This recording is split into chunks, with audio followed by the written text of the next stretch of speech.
Good afternoon, and welcome to those who, especially the lady in the blue cardigan. I don't think I've seen you here before, so welcome. Right. Right. Now, as you've noticed, I'm not David Warden. He's away on holiday. I'm Simon Whipple, and I'm doing the spiel, the presentation today. Now, I'll start with the safety announcements. If we need to vacate the hall, the emergency exits are there, there, and there. The assembly point is in the car park, so that we have a list taken on entry, so please go to the car park and we will count you off. Toilets are over there. Please ensure your mobile phone is switched off. I did that anyway. And if anyone does not wish to appear in any recordings or photographs, please let me know. Can everybody hear me okay? Yeah. Good, right. I thought with my booming voice all would be well. When we come to the questions and answer session, there are microphones for those who can't speak as loudly as me. This afternoon we're doing a two-part session.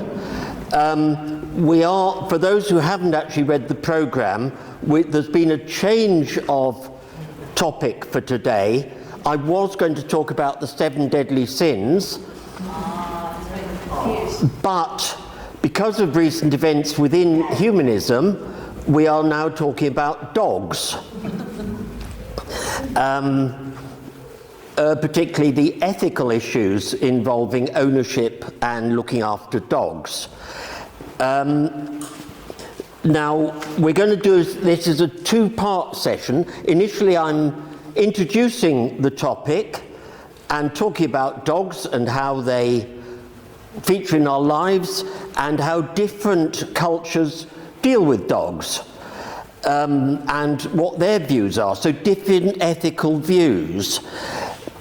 We will then break for tea after about 45 minutes to an hour. No questions and answers at this stage, please, because then it will be over to you guys. When you come back from the tea break, this room will be rearranged with some tables of 6 people to sit around and have discussions where hopefully those who don't generally feel they wish to speak up, because it's kind of embarrassing when we have that great big circle and there's always somebody who speaks with great confidence, even if they don't actually say anything very sensible, whereas, sorry, I shouldn't say that. So we will move to much smaller discussions. Each table of 6 will be hosted by one of the committee members who will endeavour to make sure that everybody gets a chance to say their piece and move the discussion on to hopefully an agreed conclusion. After we've had that individual sessions, we will then have what they call in conferences a plenary session, where we all stand up, or no, we don't all stand up. Each table in turn reports on their views, and I will stand at this flip chart and try and write something that shows whether or not we've got general agreement as to the moral decisions involved. So today will really be an experiment. There has been for some time a desire expressed by some of our members, and particularly by the committee, that we should have more involvement of our members, so it's not simply a matter of somebody like me standing up and spieling and talking their wisdom or otherwise, and then the members asking questions. So much more interactive, and we'll see how that goes. We've got 2 other sessions booked in the autumn, so we can see then we will no doubt adapt the format according to the lessons we learned today.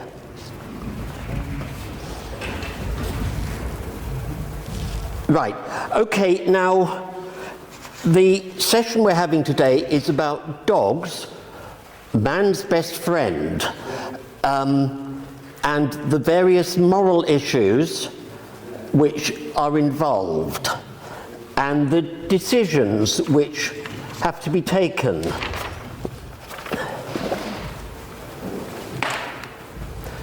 Now, I think I've really talked about, that's already the programme for the afternoon. So after tea, we reorganise and have a good discussion and finally come back together.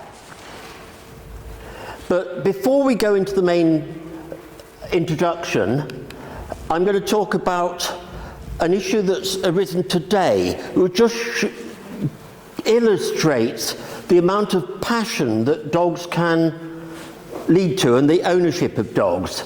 This dog is, I don't know what breed he is, or she is, but she was called Scout. This morning, she had to be put down from incurable illness and old age. However, I don't think Sandra will object to it being announced that she was, Scout belongs to a neighbour of Sandra's.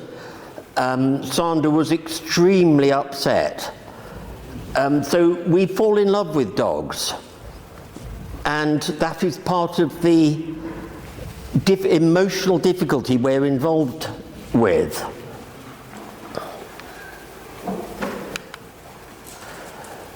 So, well,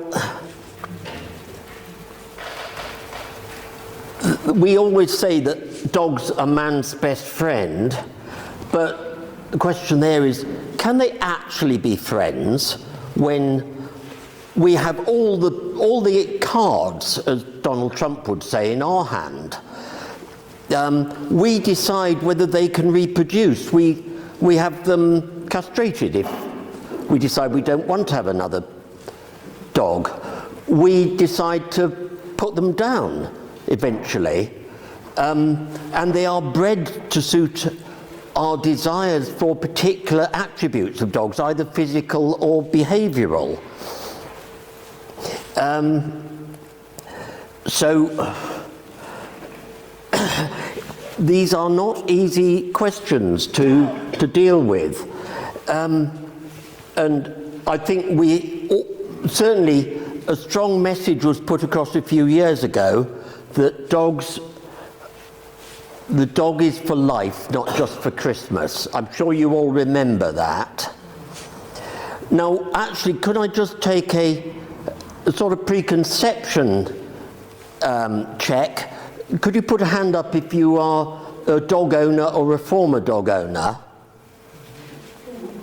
Oh, so about 50% of us are, I can suggest, biased in favour of dogs,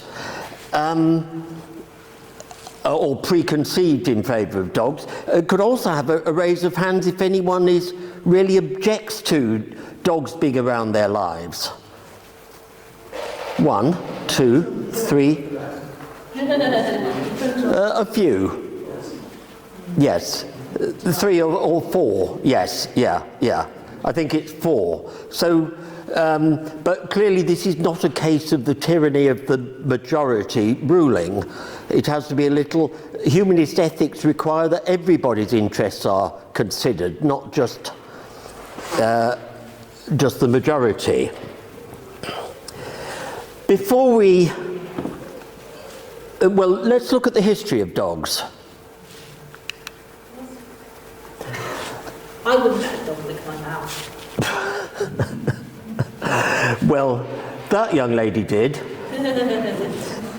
Something like 40,000 years ago, although no one is very sure, dogs and humans first got to be friends.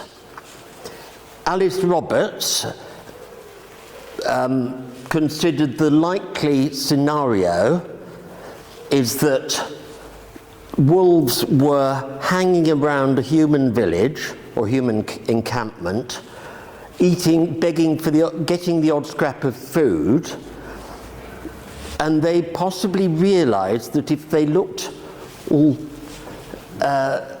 dog-eyed, if you like, that they will get more attention. Coming up and licking is presumably a way of showing gratitude. And it presumably worked. Because it was mutually beneficial. It was a survival value for the human because dogs were quickly recruited to be hunters. It was a benefit to the dog or wolf because he was given protected status against other wild animals he might be hunting. And he got a share of the kill. And then, of course, looking emotionally at the owners, they found that worked.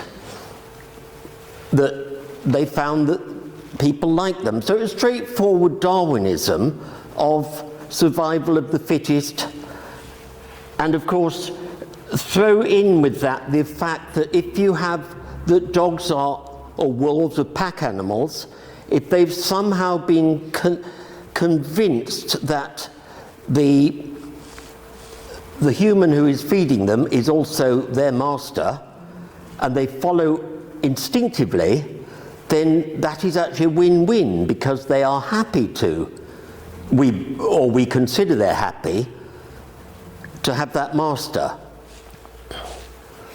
So, all very good, and as the centuries progressed, so dogs became more domesticated and selective breeding started, so they no longer became wolves, although there still is, I think it's called a Saluki, is a dog which appears to be the first, one of the earliest ones domesticated, which apparently looks quite like a wolf.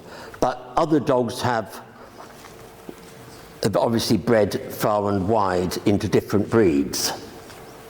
However, there is a downside. We think the disease of rabies has been around as long as we've had dogs. We think it was probably wolves were infected with rabies.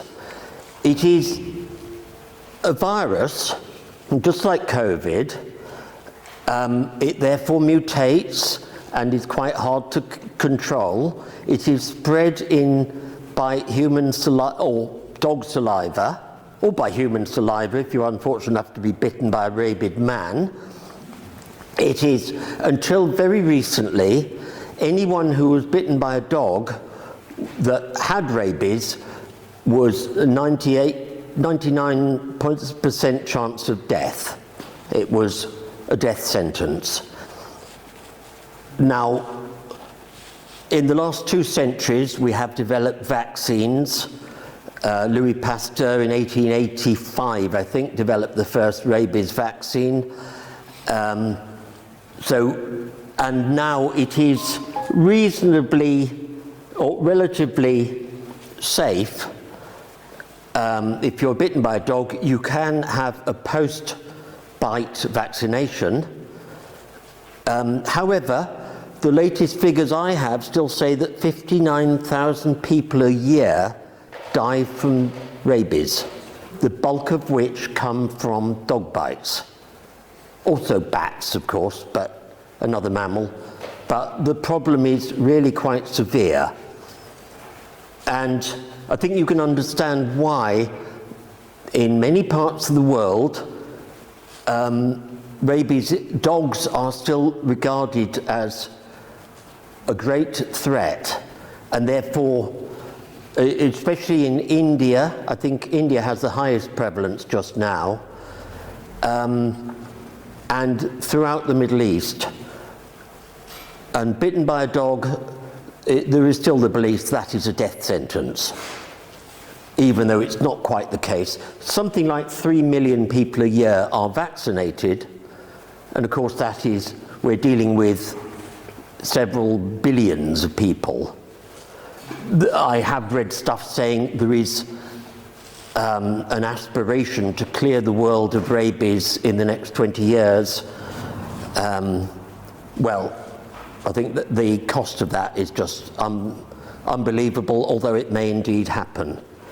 But anyway, rabies is a real problem, and that, I think, has had an enormous effect on how people think about dogs over the centuries. Well, let's talk about how Christians view dogs. Now,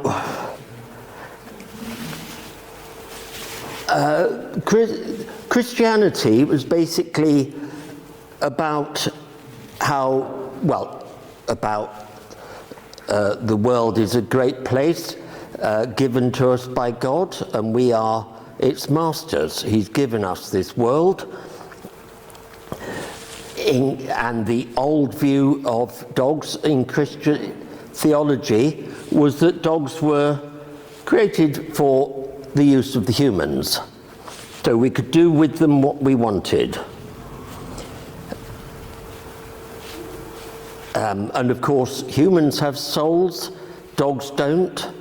There was actually a belief quite into the 18th century that when any animal behaves in a way, that they don't actually have feelings, they just act out as though they have feelings.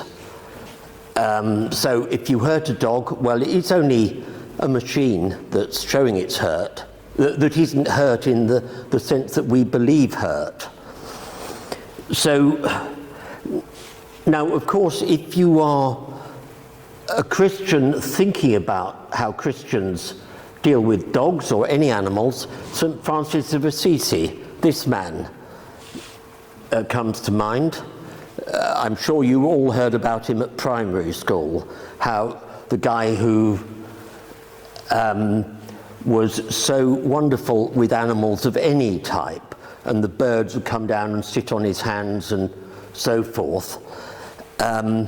Well, actually, he was a kind of mystic, was St. Francis, who accepted, believed that everything was fine. So even a rock would be something which he would worship and got on well with, because it was part of God's creation. So he's maybe been overhyped as a lover of animals. He loved everything that was in creation. However, I think that St. Francis his influence did slowly change how Christians regarded dogs, and the view nowadays is that dogs are part of creation, God's creation, and that we should therefore cherish them as we should cherish any other item created by God, and that includes not causing distress to dogs. So yes, the church nowadays will say, yes, you must not be cruel to dogs, but it's not because they have it's not because they are on a par with humans, to whom we must not be cruel. It's just that they are God's creation, and so to be cherished. Now, hang on. Yes, I have to thank Rayhan here for giving me a briefing on how Islam views dogs. Rayhan, for those who haven't guessed, was brought up in a Muslim family, and he was therefore able to tell me what the sense is. And essentially, the reason for this picture is that if dogs are forbidden, then the few that are left go wild. They roam, they reproduce with each other, and anyone who's been on holiday in Turkey will probably recall the wild dogs or just scavenging around the streets, coming in onto the pavement cafe, asking for bits of food. So in a way, it's not quite what Rehan would say was expected, which was saying dogs are unclean, therefore they should not be cherished, but no one actually goes around killing them. They are just there in large numbers, but they're not pets.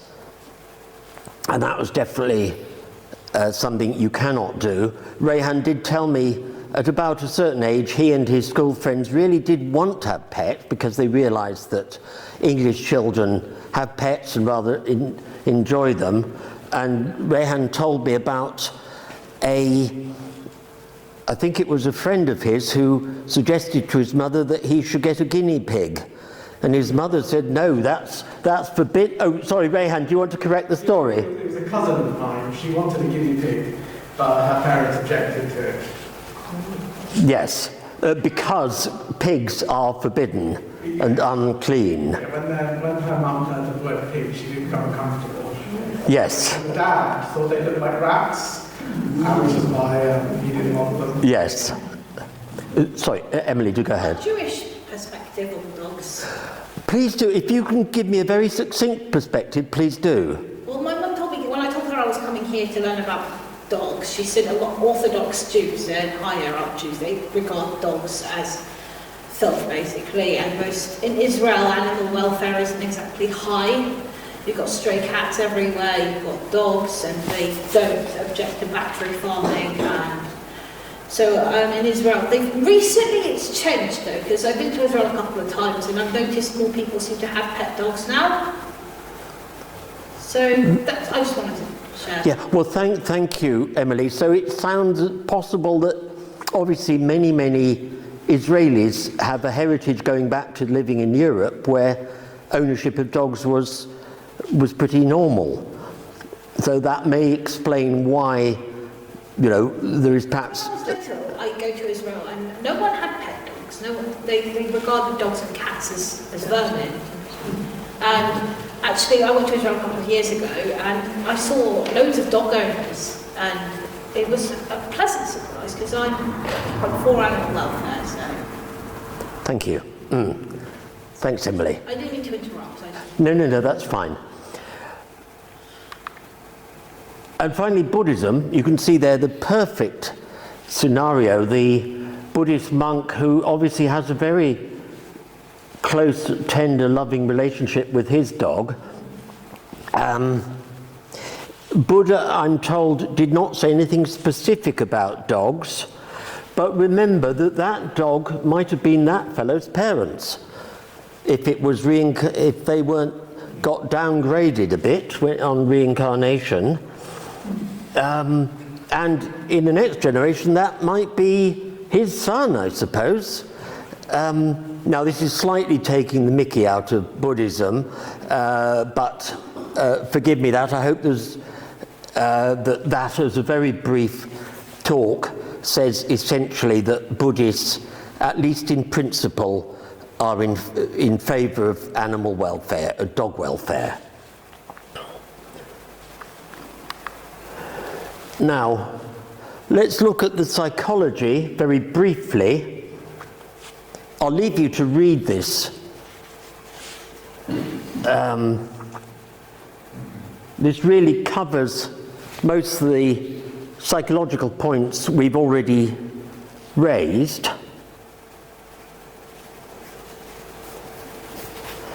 I think it is worth actually emphasizing the lower points here. Was this a thing that gives a little... Oh, I thought this might give you a little... Right, I thought this might give you a little red line. But anyway, the lower points about early experience, I recall from my own heritage as a 5-year-old going camping in Cornwall. The neighbouring tent had a dog. I went to pat it. It snapped at me, deeply upset. Didn't have a dog ourselves. You know, and that has to a certain extent coloured my whole attitude towards dogs, that they're nasty things that are aggressive. And of course, with rabies, it's entirely rational to fear dog bites. And then, of course, just because this is modern politics, if we're talking a really big issue, the dogs trade is a very large trade. I haven't found out the value, but an increasingly lucrative trade.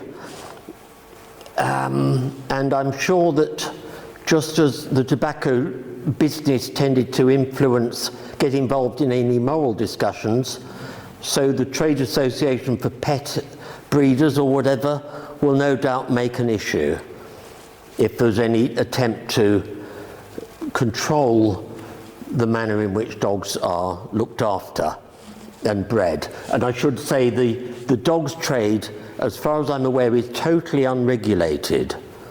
So anyone can set up and claim they are a dog's breeder and sell their dogs at whatever price they can get.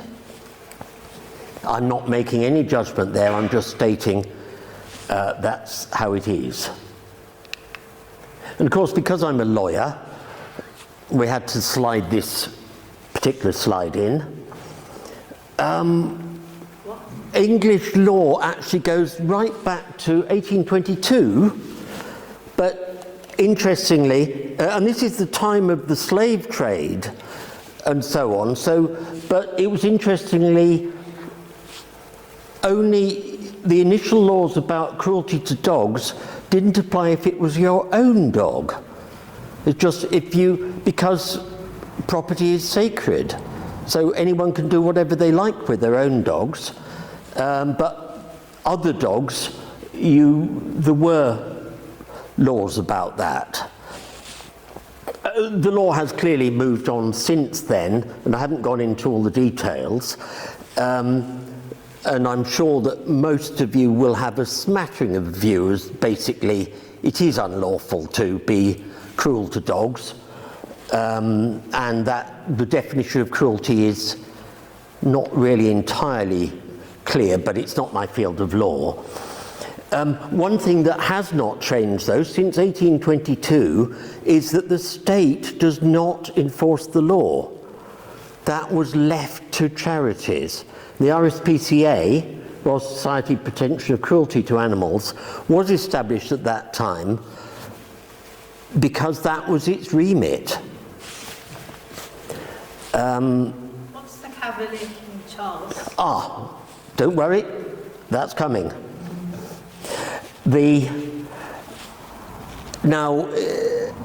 Someone who I won't name unless she doesn't mind being named, was under the belief that King Charles II was so keen on Cavalier Spaniels that he decreed that they could go anywhere without let or hindrance. Now, and therefore she was a proud owner of an adoring Cavalier King Charles Spaniel, and went into B&Q one day, was challenged and told, "Get that dog out of here," and quoted her law.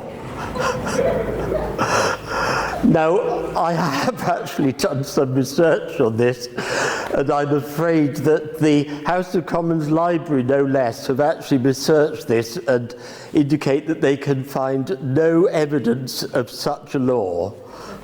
There was one passed by King Charles II. Well, if you can find a copy of the statute, please bring it. But the House of Commons Library, they have done quite a lot of research on this. Anyway, this lady had to remove her dog from B&Q fairly rapidly.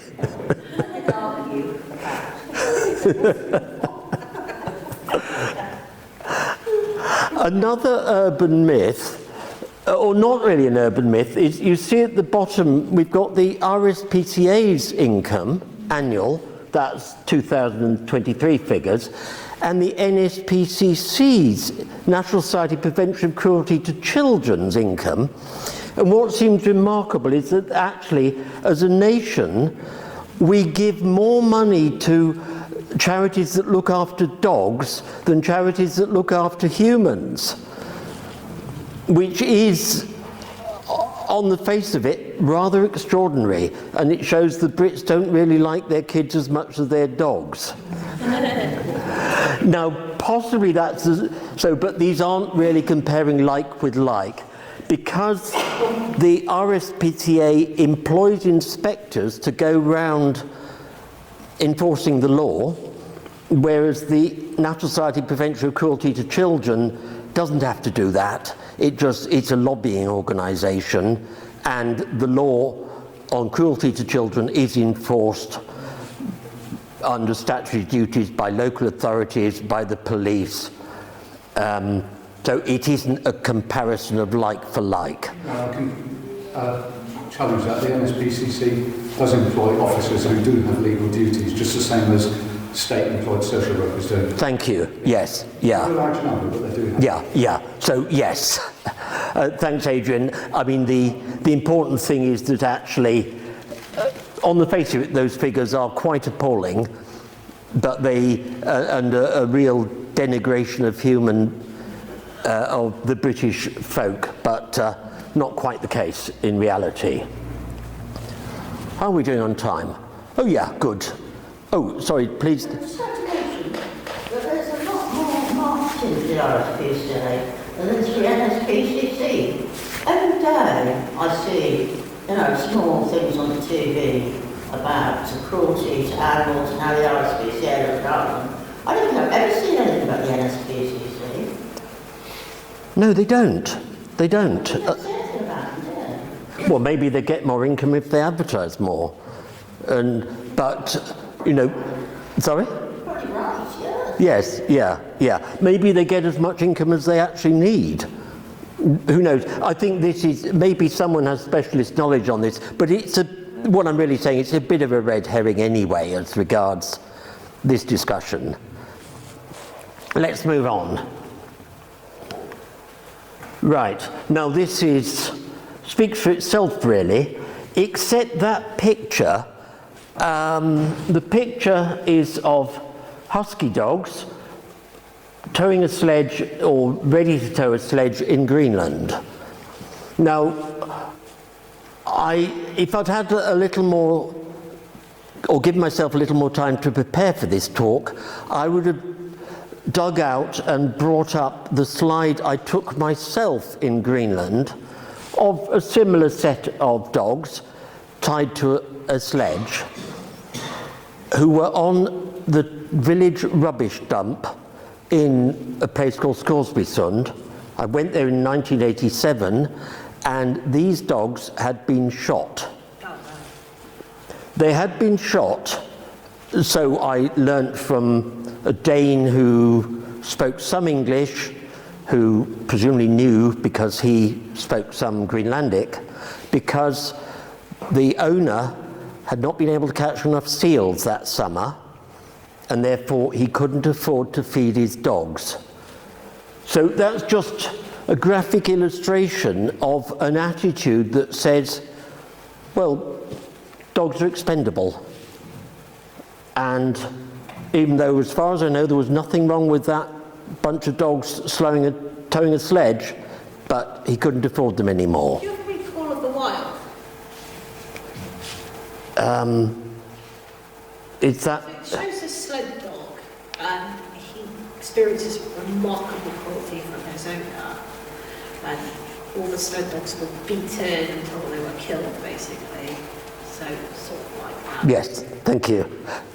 Sally, please. I'm afraid I can't hear what Emily is saying. Oh, right. Oh, of course, yes. I don't want her to repeat it. What I'm Yes. No, indeed. You must... Someone's given a mic, or more Yes. likely, you wait till the second part. Yeah, well, yes. I think in the second half we will all get a chance to talk, though we're probably best there. to wait, and we're quite close to finishing the first half now. So I should say one problem with dogs, because the government don't have any overriding duties towards dogs, there is no Act of Parliament similar to the Children Act, for example. No one collects statistics on a national basis. So these are slightly, well, they're collected by charities, but all these statistics are to be slightly dubious. However, we can go from those figures, speak for themselves really. An awful lot of dogs in the UK are without a home. I think that means they are housed on a temporary basis in shelters. And then the dogs abandoned. So these are ones who've been taken on as pets and then just get rid of them. For whatever reason, they're not convenient, we can't afford them. Now notice there, I've given two figures. In 2015, we had 15,000 abandoned. In 2023, there were 21,000 dogs abandoned. The reason for the increase is believed to be because there was a vast increase in dog ownership during the COVID pandemic, and then a year on, people decided they didn't want the dogs after all. But note, it's still a substantial number in a normal year. A lot of people get rid of dogs, can't rehome them, just literally abandon them. And then the next figure, 20,000 put to sleep per year, and let's just break that down. A study in Canada in 1997 said that of those dogs that are put down, 39.8% are put down because of old age, 30.9% are put down because of severe sickness, but 9% are put down because they are too aggressive for their owners to want to carry on looking after them. And it's that final figure, hold that in your head and think for that. Is that really appropriate that we kill, most of us have, those of us who've got children, if we've got aggressive children, should we put them down? Perhaps we should.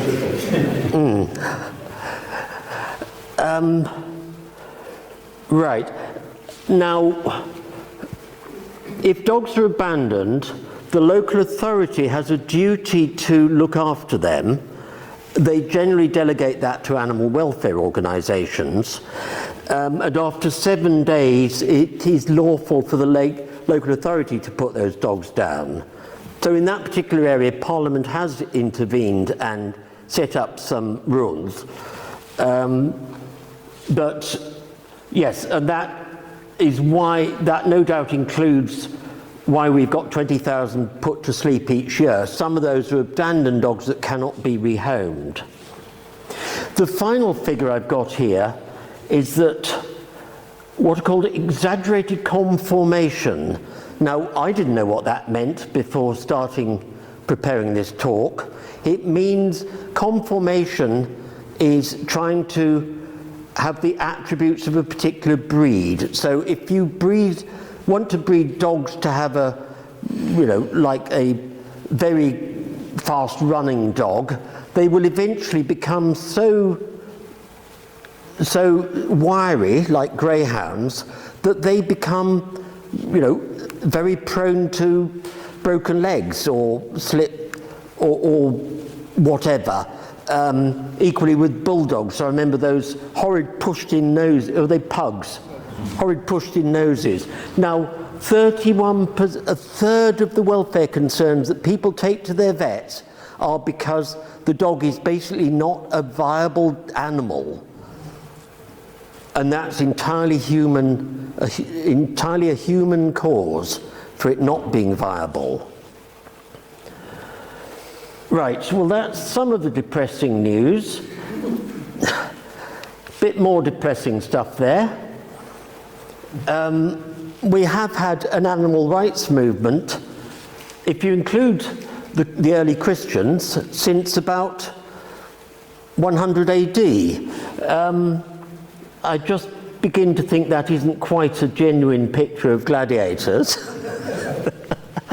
But it must be true because it was online. There wasn't a dog in the film. There was a tiger and a dog. Ah, right. You'll have to tell us what the film was. Anyway, there is evidence that the Romans did include dogs out in the gladiator pit.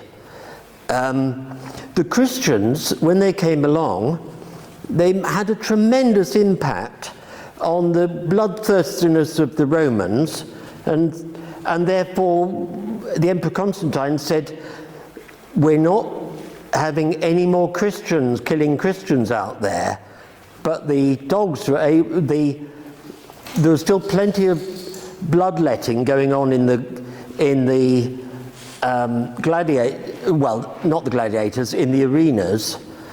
And that was the Saturday afternoon entertainment, so it would seem, in ancient Rome and in the Roman Empire.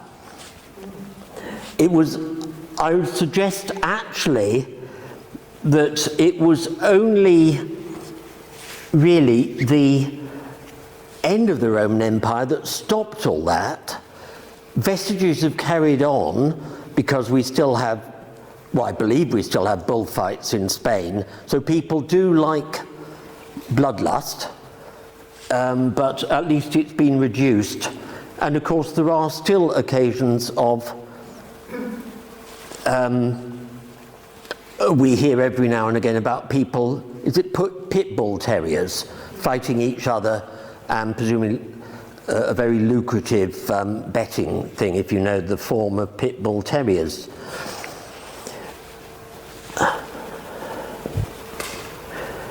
Well, moving on from there, I should say that we have developed a new strand of philosophy really in the last 40 years, which is by a man called Peter Singer, who really believes that there is no good reason why animals should be treated in any different way to humans, and therefore dogs should be entitled to the same sort of level of treatment as humans. I think that is a relevant discussion, relevant to this afternoon's discussion, so maybe you'll bear it in mind. But hang on, but moving on, we have the environmental matters, the carbon footprint. Now, perhaps I could have a show of hands. Who is familiar with the concept of a carbon footprint? If you put your hand up. Thank you, that's easy. And the average carbon footprint for a human in the UK is, I'm told, something like 12 to 13 tons of CO2 per year.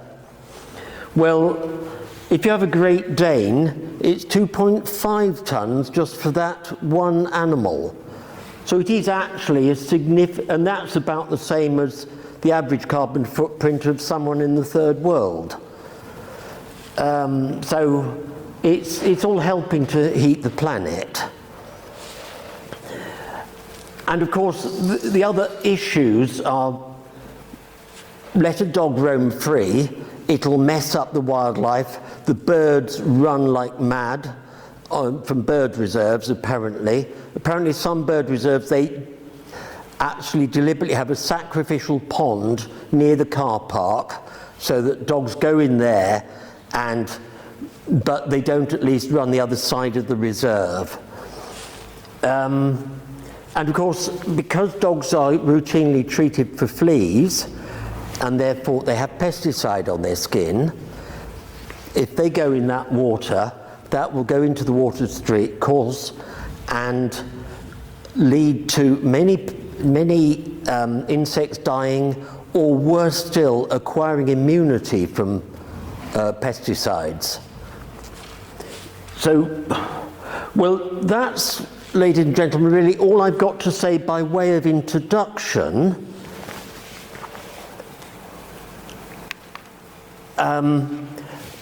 and this is what we're going to resume after we've had a cup of tea, is actually looking at the moral questions which you're invited to consider.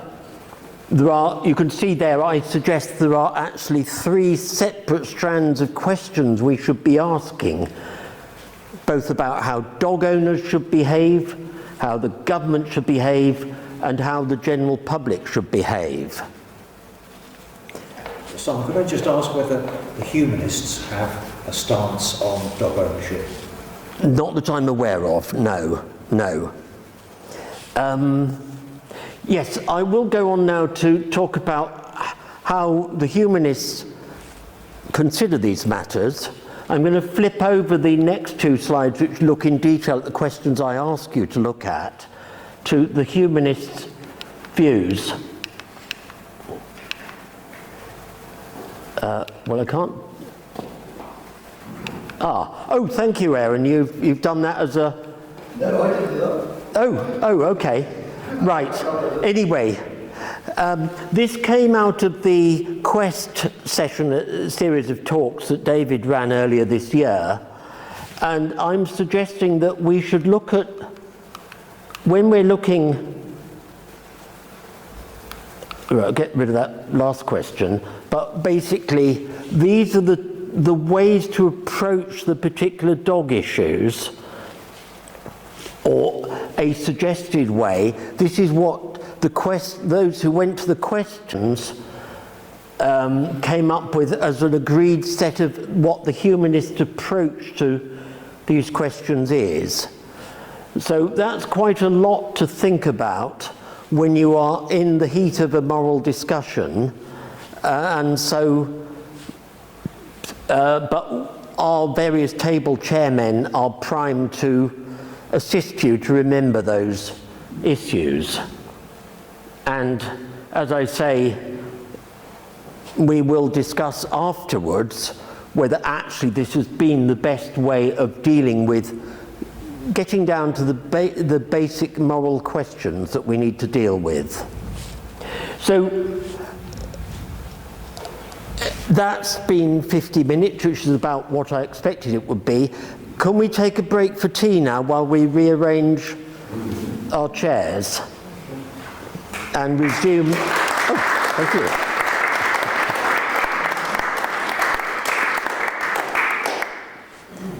Right.